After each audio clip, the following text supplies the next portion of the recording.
خدا باپ کے زندہ کلام میں سے زبور کی کتاب مخلوقات میں خدا کا جلال 19 زبور۔ آسمان خدا کا جلال ظاہر کرتا ہے اور فضا اس کی دستکاری دکھاتی ہے۔ دن سے دن بات کرتا ہے اور رات کو رات حکمت سکھاتی ہے۔ نہ بولنا ہے نہ کلام، نہ ان کی آواز سنائی دیتی ہے۔ ان کا سر ساری زمین پر اور ان کا کلام دنیا کی انتہا تک پہنچا ہے۔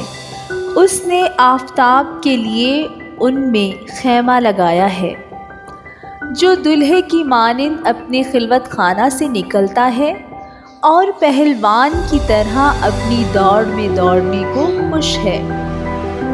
وہ آسمان کی انتہا سے نکلتا ہے اور اس کی گشت اس کے کناروں تک ہوتی ہے، اور اس کی حرارت سے کوئی چیز بے بہرا نہیں۔ خداوند کی شریعت کامل ہے، وہ جان کو بحال کرتی ہے۔ خداوند کی شہادت برحق ہے، نادان کو دانش بخشتی ہے۔ خداوند کے قوانین راست ہیں، وہ دل کو فرحت پہنچاتے ہیں۔ خداوند کا حکم بے عیب ہے، وہ آنکھوں کو روشن کرتا ہے۔ خداوند کا خوف پاک ہے، وہ ابد تک قائم رہتا ہے۔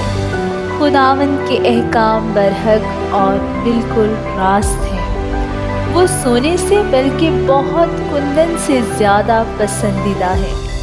وہ شہد سے بلکہ چھتے کے ٹپکوں سے بھی شیریں ہیں۔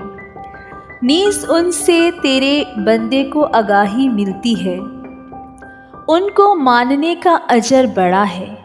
کون اپنی بھول چوک کو جان سکتا ہے؟ تو مجھے پوشیدہ عیبوں سے پاک کر۔